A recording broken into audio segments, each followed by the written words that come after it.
종목별 대응 전략입니다. 오늘은 시장의 특징이 상당히 좀 모호하게 나오는데요. 종목별로도 희비가 엇갈립니다. 어떻게 대응해봐야 될지 유한타증권 설릉역 지점의 박진희 부장과 이야기 나누겠습니다. 안녕하세요. 네, 안녕하세요. 저는 사실 잘 모르겠습니다. 오늘 종목별로 어떻게 움직이는지 한 줄로 딱 요약하기가 힘든 것 같은데 부장님 보시기에는 좀 시장의 특징 어때 보이세요? 네, 오늘 시장 전체적인 흐름으로 놓고 본다라면은 일단 뭐 어제까지 계속 이어졌던 상승 추세가 종목별로는 약간 좀 둔화되는 모습들, 특히 이제 경기 민감 섹터주들, 원자재에 기인하는 섹터들 같은 경우 상승이 좀 둔화되고 있는 모습인데요. 전체적으로 외국인과 기관의 매도세가 계속 가속화되면서 이런 부분들이 프로그램 매물로 좀 출회되면서 약세를 좀 이어가고 있는 모습입니다. 그동안에 좀 상승이 가파랐던 만큼 어느 정도 좀 숨고르기가 필요한 시점이었고요. 지수도 고점권에 거의 다가섰기 때문에 차익 매물들이 좀 나오고 있었던 상황이었기 때문에 대부분의 종목들이 매물을 막고 있는 모습을 보시기 있겠습니다.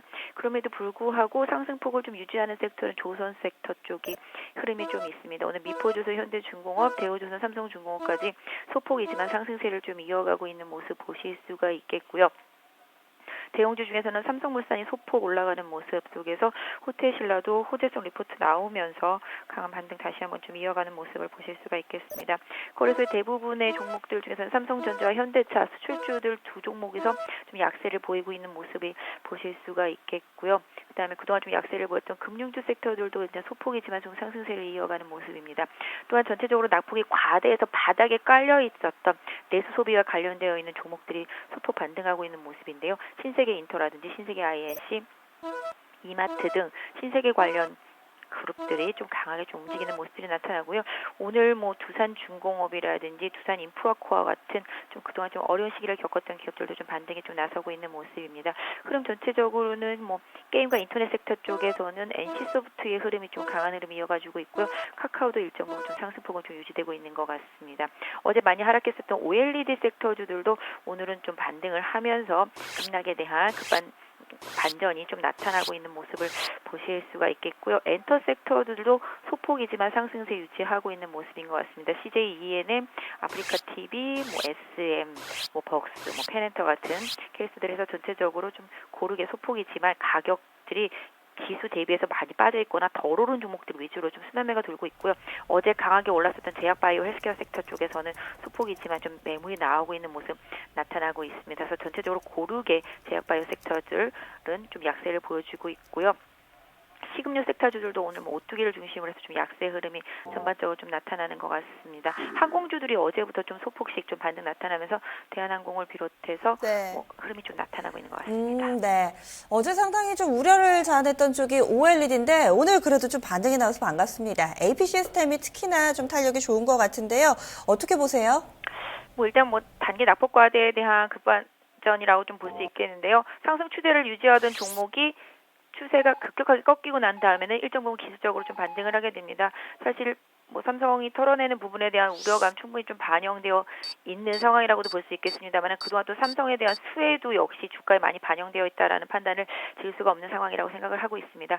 개인적으로는 일단 OLED 섹터들 단기간에 다시 고점을 강하게 돌파하지 못한다라면은 일정 부분 박스권 안에서의 등락을 거듭하면서 기간 조정에 들어갈 가능성도 높다라고 보고 있습니다. 그렇기 때문에 뭐 AP 시스템을 비롯한 다른 OLED 관련주들 뭐 테라세미코라든지 비아트론 다 마찬가지가 되겠는데요. 다시 한번 주가가 고점대 돌파하지 못한다라면은 단기적으로는 일정 부분 박스 안에 갇힌 등락의 흐름이다라고 좀 봐주시면 좋지 않을까 싶습니다. 그래서 뭐 매수를 하실 분들도 저점 매수, 뭐 매도를 하실 분들도 직전 고점 돌파 못할 때는 매도했다가 돌파 여부 확인하고 재매수하는 그런 전략적인 전술이 좀 필요한 시점이 아닌가 생각되고 있는데요.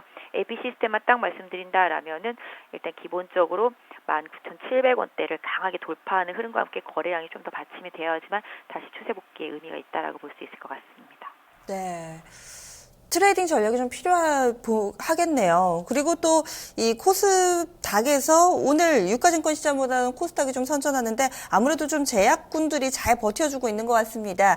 오늘 코미팜도 한 5% 정도 상승, 메디톡스도 흐름 좀 좋은 것 같은데요. 어떻게 대응해 볼까요? 네, 그러니까 어제 못 오른 종목들, 덜 오른 종목들 이런 종목들이 오늘 좀 올라가고 있다고 보면 되겠죠. 최근에 뭐 한미협회과 종군당이 이끌면서 뭐 반사적으로 여러 가지 뭐 강한 이슈를 가지고 있었던 뭐 인트론바이오라든지 이런 종목들이 좀 많이 올라왔 있었다라면은 어제 같은 경우도 뭐 바이오니아가 뭐 한 번 더 급등락이 좀 있었고 제노포커스 뭐 이런 종목들도 좀 강세를 했었기 때문에 이슈를 담고 있는 종목들 위주로 개별 선별이 돼서 좀 흐름이 좀 나타나고 있는 모습인데요. 어제 뭐 제넥신도 상당히 좀 많이 올랐었죠. 그래서 일단 코미판 같은 경우도 워낙 주가가 많이 하락한 이후에 횡보세를 보이고 다시 좀 급반전하고 있는 모습인데요. 코미판도 직전 고점대인 한 4만 2, 3천 원 부근 강하게 좀 돌파하는지 여부가 좀 관건인데 일단 저항은 좀 있다라고 보실 수가 있겠고요. 전체적으로 본다라면은 지금 일단 약간 헬스케어 뷰티 섹터 쪽에서 일단 뭐 메디톡스 같은 경우도 오늘 장중 고점을 찍고 다시 되밀리는 흐름인데요. 반락에 대한 일정 부분 반등 이후에 좀 숨고르기 장세가 좀 펼쳐지지 않을까라고 보여지고 있고요. 바이오, 제약, 헬스케어 섹터 내에서는 개별적인 움직임이 당분간은 좀 더 이어지지 않을까 싶습니다. 네. 그리고 또 호텔 신라도 반등세가 꾸준히 이어집니다. 하지만 오늘 60일 이동평균선에서 약간의 좀 저항도 함께 반영되고 있는 것 같은데요. 증권사에서 오늘 목표가 상향도 나왔더라고요. 어떻게 좀 보세요? 단기 주가가 워낙 많이 빠졌었기 때문에 이 부분이 호텔 신라한테는 항상 약점이었었습니다. 특히 뭐 중국인 관광객이 국내에 다시 돌아오지 않고 있는 그런 흐름 속에서 계속적으로 좀 부진할 수밖에 없었던 상황에 기타 시내 면세점들이 좀 다시 출점을 하면서 이 부분도 계속 부담이 되었던 상황이었었는데요. 일단 뭐 한옥 호텔을 기반으로 해서 호텔 신라가 다시 한번 도약을 하고 있습니다만은 아직까지는 좀 더 지켜봐야 될 과정이 많이 필요하지 않을까라고 보고 있습니다. 물론 태국 쪽에 진출하는 면세점 감안한다라면은 오지 않으면 찾아가는 서비스처럼 해외로 찾아 나서는 그런 부분들도 좋습니다만 일단 중국의 창의공항 면세점 같은 경우도 아직까지 실적이 좋지 않기 때문에 이런 부분들로 봤을 때 투자는 계속 이어져야 되고 돌아오는 수익이 적다라면은 호텔 신라의 갈 길은 아직까지 좀 멀다고 볼 수 있지 않을까 싶습니다. 단기적으로 뭐 말씀하신 대로 한 7만 3천 원 부근에 있는 60일 이동평균선의 저항을 받고 있기 때문에 이 저항을 잘 이겨내는지 여부가 향후 관건이 될 수 있을 것 같고요. 주가가 추가적으로 좀 조정을 받는다라면 한 6만 7, 8천 원대 수준 이 정도 선에서는 다시 한번 매수를 노리시는 분들이라면 좀 대시해 볼 수 있지 않을까 싶긴 했는데요.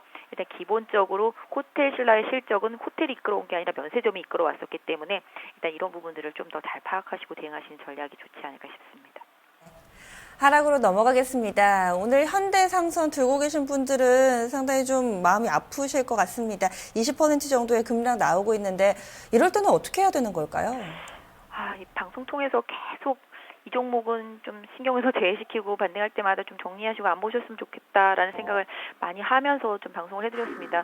뭐 물론 들고 계신 분들이라면은 뭐 많이 화가 나실 수도 있고 욕을 하실 수도 있겠지만 일단 기본적으로 현대상선이 계속적인 구조조정 속에서 지금 좀 험난한 파도를 넘어가야 될 그런 상황입니다. 그래서 그 파도를 잘 넘어가는지 여부를 확인해야 되기 때문에 이런 종목들을 투자할 때는 정말로 좀 신중한 투자가 많이 필요하죠. 그래서 이런 부분들로 인해서 좀 지금 뭐 현정원 회장과 관련한 뭐 여러 가지 이슈들이 나오면서 급락 출발하고 뭐 감자 얘기 나오면서 다시 좀 급락을 출발한 상태인데요. 뭐 기술적으로밖에 제가 분석드릴 수 없기 때문에 지금 상태에서는 지난번 저점권이 2,300원 부근이 지금은 좀 마지노선 역할을 해주지 않을까라고 생각이 되고 있고요.